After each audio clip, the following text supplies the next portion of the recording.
صدر ٹرمپ مسلسل اب یہ بات کر رہے ہیں اور اپنی اس بات کو دہرا رہے ہیں کہ ایران کی قیادت تقسیم ہے اور ایران کے عوام کو معلوم ہی نہیں کہ ان کی لیڈرشپ کون ہے۔ اب اس جنگ کے دوران ایران کی اعلیٰ قیادت کو نشانہ بنایا گیا۔ اس جنگ کے آغاز کے طور پہ ایران کے سپریم لیڈر آیت اللہ خامنہ کو نشانہ بنایا گیا تھا، لیکن بظاہر ایران نے اپنے آپ کو یونائٹڈ رکھا، متحد رکھا۔ لیکن کیا واقعی کوئی تقسیم موجود ہے؟ متین صاحب، یہ بات مسلسل ہو رہی ہے، لیکن صدر ٹرمپ جیسے میں نے پہلے حوالہ دیا وہ تو یہ بھی کہتے آ رہے تھے کہ اب جو قیادت ہے یہ ماڈریٹ ہے اور یہ اعتدال پسند ہے اور یہ بہتر لوگ ہیں ماضی کے مقابلے میں۔ یہ وہ کوئی تقسیم ڈالنے کی کوشش کر رہے ہیں ایران کے عوام اور ان کے لیڈرشپ کے درمیان؟ کیونکہ ہم دیکھ رہے ہیں ایرانین ایمبیسیز کے ذریعے جو سوشل میڈیا پہ جوابات آتے ہیں ایران کے، اس میں اور ایران کے آفیشلز بھی امریکہ کے عوام کو مخاطب کر کے بات کر رہے ہوتے ہیں، ایپسٹین آئی لینڈ کا حوالہ دیتے ہوئے۔ سو یہی ٹرمپ ان کے ساتھ ریورس سائیکالوجی کر رہے ہیں یا واقعی کوئی تقسیم آپ سمجھتے ہیں کہ جو اس مذاکرات کو اعتبار سے بہت اہم سوال آپ نے کیا۔ یہ ایک پروپیگنڈا ہے امریکی قیادت کی جانب سے اور ایران میں تقسیم کرنے کی ایک سازش اور کوشش ہے۔ دیکھیے، اختلاف رائے ضرور ہو سکتا ہے، اختلاف رائے پاکستان میں بھی ہوتا ہے۔ جب بھی بڑے بڑے آپ نے دیکھا ایبٹ آباد آپریشن ہوا، بڑی بڑی واقعات ہوئے، اختلاف رائے ہوتا ہے۔ اور جب 2019 کا اس وقت کا واقعہ ہوا پاکستان میں، تو اس وقت عمران خان صاحب حملہ نہیں چاہتے تھے، ملٹری لیڈرشپ چاہ رہی تھی کہ اٹیک۔ اختلاف رائے اپنی جگہ پہ ہوتا ہے، لیکن اس کا یہ مطلب قطعاً نہیں کہ ایران کی جو ملٹری لیڈرشپ ہے اور پولیٹیکل لیڈرشپ ہے وہ آپس میں ڈیوائیڈڈ ہے، وہ ون پیج کے اوپر ہیں۔ اور اس کا جواب ایران نے آفیشلی بھی دیا ہے کہ ان کی لیڈرشپ جو ہے اس جنگ کے اوپر ڈیوائیڈڈ نہیں ہے، قطعاً نہیں ہے۔ یہ ایک پروپیگنڈا، آپ نے صحیح کہا، اس کا مقصد اور ایران کو تقسیم کرنا ہے۔ دوسرا جو آپ نے کہا کہ امریکی صدر کو کوٹ کرتے ہوئے آپ نے کہا کہ جو نئی لیڈرشپ ہے وہ بہتر ہے، وہ نئی لیڈرشپ پرانی لیڈرشپ سے سخت ہے۔ جس وقت عمان میں ٹاکس چل رہی تھی، آیت اللہ سید علی خامنہ حیات تھے، وہ مسلسل کنسیشن دیے جا رہے تھے، وہ فلیکسیبل تھے۔ اس سے ایک مہینہ پہلے ایران میں خوفناک فسادات ہوئے، اس کے اوپر انہوں نے اپنی پوری قوم کو اکنامک پیکج دیا۔ جو اقتصادی مشکلات تھی، وہ لیڈرشپ آیت اللہ سید خامنہ والی، سید علی لاریجانی والی، ان کے جو اس وقت کے آرمی چیف تھے، وہ جے سی پی او جو کیا، وہ بھی اسی لیڈرشپ کی منظوری کے ساتھ ہوا تھا۔ وہ لیڈرشپ کنسیشن دے رہی تھی، وہ لیڈرشپ بہتری کی طرف جا رہی تھی۔ جب آپ نے وہ انگلش ورڈ تو میں نہیں، جب آپ نے ان کی قیادت کے سر اڑا دیے، اس کے تو بعد مجھے ویسے بڑا معیوب لفظ لگتا ہے ڈی کیپیٹیٹ کا لفظ ہمارا انڈین میڈیا بہت استعمال، وہ لفظ انگریزی کا یوز نہیں کریں گے تو میں آخری جملے کی طرف پھر عمران صاحب اس پہ تبصرہ فرمائیں گے۔ اس تمام لیڈرشپ کے خاتمے کے باوجود آپ نے ایران کا عزم، حوصلہ، ولولہ، ان کی ملٹری لیڈرشپ، ان کی پبلک، جن دنوں میں آپ میڈیا سینٹر میں ہم آپ سب تھے تو پوری ایرانی قوم سڑکوں کے اوپر کھڑی ہوئی انتظار کر رہی تھی کہ کیسے یہ سب کچھ، یہ کب یہ پیس اور امن کا یہ معاہدہ ہوگا۔ تو میں سمجھتا ہوں کہ صرف ایران کو تقسیم کرنے کی کوشش ہے۔ ایران کا عزم، حوصلہ، جو نئی لیڈرشپ ہے وہ نرم نہیں ہے، وہ معتدل نہیں ہے، وہ پرانی لیڈرشپ کے مقابلے میں بہت سخت ہے۔ تو لیکن اب مذاکرات کے نتیجے میں جو چیزیں آگے چلیں، جب اسلام آباد کے مذاکرات کے بعد عباس اراغچی اور ایرانی اسپیکر نے کہا تھا، آپ نے وہ بھی دیکھا، عمران صاحب نے بھی پڑھا کہ we were inches away from an agreement, کہ ہم کچھ انچز دور تھے۔ تو اس کا مطلب ہے بہت ساری چیزوں کے اوپر اتفاق رائے ہو چکا۔ اس وقت بھی دونوں نے ایک دوسرے کے اوپر الزام لگائے۔ جے ڈی وینس نے کہا کہ ایرانی جو وفد تھا وہ ایرانی قیادت سے رابطے میں تھا، ایرانی وفد نے کہا کہ جے ڈی وینس جو ہیں وہ اسرائیلی وزیر اعظم سے رابطے میں تھے۔ حالانکہ تمام تر جو پارٹیز تھی تینوں بشمول پاکستان جو میزبان تھا، وہ اعلیٰ اختیاراتی ٹیم تھی۔ ہمارے سپاہ سالار موجود تھے، پرائم منسٹر موجود تھے، ہماری ٹیم کو تو ڈیسیجن لینے کی ضرورت ہی نہیں تھی، وہ اسپاٹ پہ تھے۔ جب ناراضگی ہوتی تھی تو سپاہ سالار جو ہیں وہ فوری طور پہ انٹروین کرتے تھے۔ الگ سے ملاقاتیں بھی ہوئی، جب 5 گھنٹے تو سپاہ سالار اور پرائم منسٹر نے خود ڈائریکٹلی ٹاکس ہوسٹ کیے، جس میں ورکنگ ڈنر بھی جاری رہا۔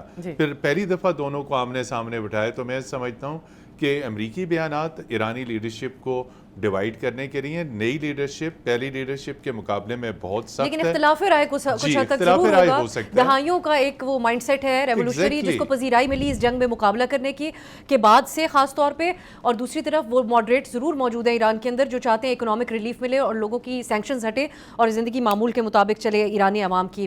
اب ایک عمران، ہمیں تقسیم امریکی انتظامیہ میں بھی جو نظر آتی ہے وہ یہ ہے کہ اس اہم ترین موقع پر جہاں صدر ٹرمپ کہتے ہیں میرا نیول بلاکیڈ بڑا کامیاب پورا اب کارروائیوں کو 3 گنا بڑھا دیا جائے، لیکن اسی ٹائم پر ان کے جو وزیر جو سیکرٹری نیول سیکرٹری ہیں ان کے سمیت دیگر اہم عہدیداروں کو ہٹا دیا جاتا ہے عہدوں سے، ان کے استعفے لے لیے جاتے ہیں. یہ مسلسل ایک سلسلہ چل رہا ہے.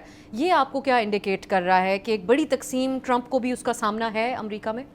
یقیناً ابسا اس کے 2 جوابات میں 2 مختلف لیولز پہ میں جواب دینا چاہوں گا. ایک تو دیکھیں جو ٹرمپ صاحب کی جو ایک سیاسی بیس ہے جس کو ہم کہتے ہیں میگا، اس کے اندر اس جنگ پہ ایک بڑی تقسیم سامنے آئی ہے. کچھ لوگ ہیں کہ جو اس جنگ کے حق میں ہی نہیں تھے، اور ٹکر کارلسن جیسے لوگ جنہوں نے ٹرمپ صاحب کو جتوایا وہ یہ کہتے تھے کہ یہ جنگ ایران امریکہ کا دشمن نہیں ہے، اور یہ بات بالکل صحیح ہے.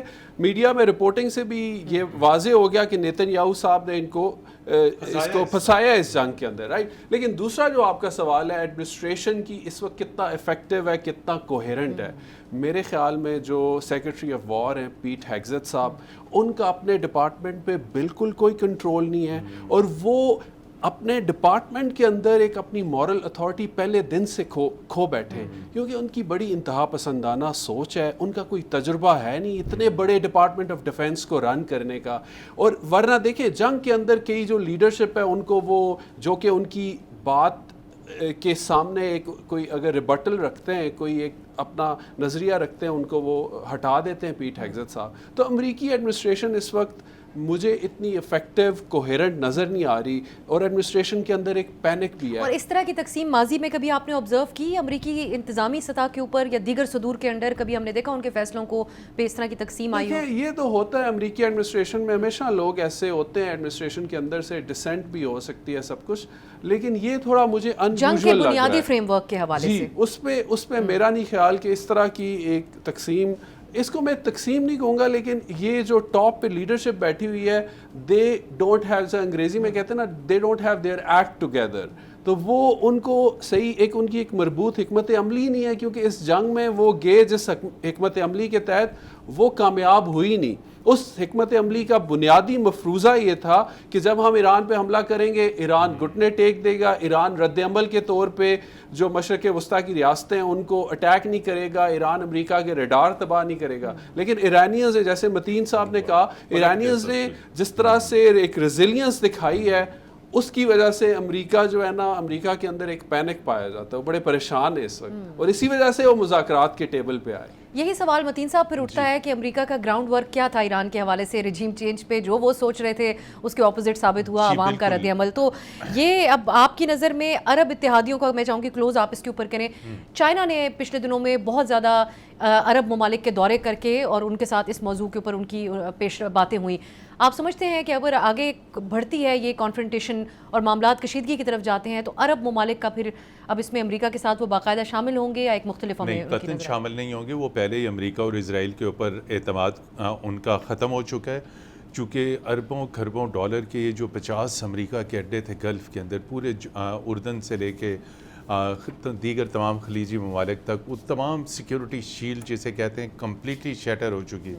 اگرچہ کہ کچھ تھوڑا بہت سسٹم نے کام کیا، میزائل انٹرسیپٹر، لیکن میں یہ سمجھتا ہوں کہ اب گلف یعنی خلیجی اور عرب ممالک دفاع کے اعتبار سے قطعاً امریکہ کے اوپر اعتبار نہیں کریں گے.